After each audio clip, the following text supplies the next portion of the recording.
আসছে ইলিশ মৌসুম, বেড়েছে সরবরাহ, কমতে শুরু করেছে দাম। ফিশারিজ ঘাট চট্টগ্রাম বাজার ঘুরে আজ 28শে জুলাই রোজ সোমবার একথা জানা যায়।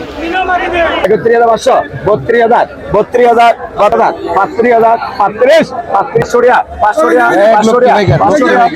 700 গ্রাম মাছ, 700 গ্রাম করে এক একটা, কত করে? 48,000, 45,000। 48, 45 মানে 1100-1200 টাকা কেজি। জি জি। দর্শক আপনারা দেখছেন বড় সাইজের মাছ 700-800 গ্রাম হ্যাঁ। আজকের বাজার রেট ইলিশের। আশা করা যাচ্ছে আবহাওয়া একটু ভালো হলে তখন ভালো হলে কিছু কমবে। এটা হচ্ছে চট্টগ্রাম ফিশারিজ ঘাট, আজ 28 তারিখ রোজ সোমবার আজকের অবস্থা। আচ্ছা, এই ইলিশ এত কম কেন? কবে অ্যাভেলেবেল হবে? কবে?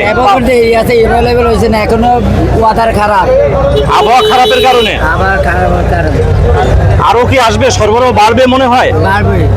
যেখানে 300 থেকে 400 গ্রামের ইলিশ 500 থেকে 700 টাকা কেজি দরে, 500 থেকে 800 গ্রামের ইলিশ 1000 থেকে 1200 টাকা কেজি দরে ও 1 কেজির উপরের মাছগুলা 1300 থেকে 1500 টাকা কেজি দরে বিক্রি হতে দেখা যায়।